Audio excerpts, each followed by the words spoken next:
Okay, I'm working on a 1997 Oldsmobile Cutlass Supreme SL.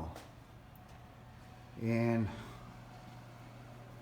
I watched a video wherein in order to get your brake lights to work, you could flip this switch up and down multiple times and then they'd come back on. That's because the contacts in your switch here were just getting corroded. But eventually the day came I couldn't do that anymore. So I replaced this switch with a new one. Alright, this is your turn signal, obviously, multifunction that hooks to it. Now here's the deal of it. I couldn't find this in any book, any troubleshooting for which pins or which wires work your brake lights. The problem was, in the past, only the third eye brake light would work and not the bottom ones. So here we go, step on the brake.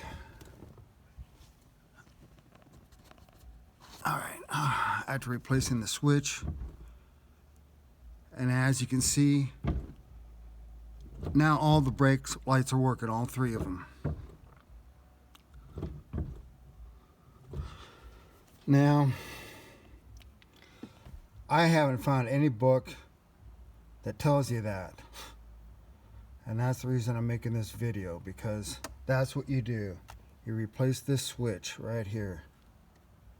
It's your multifunction or turn signal, but you see on my turn signals it has a whole bunch of stuff it does.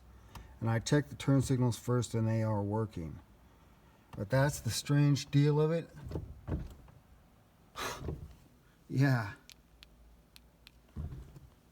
Brake lights that work now, which is good.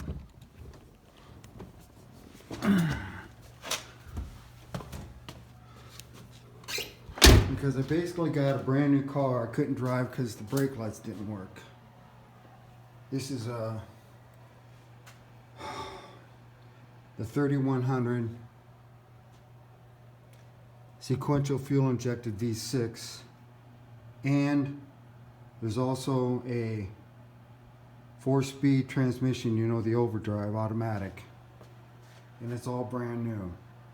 It's all under warranty. So now I once again have my brand new car to drive. I got it all, you know, disconnect the battery again and finish putting all the other components back on.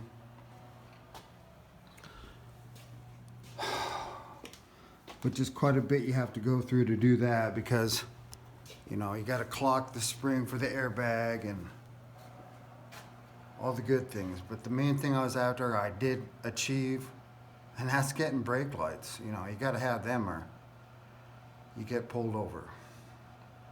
And I don't want that to happen. So this is John Rudy with Rudy Racing, signing off.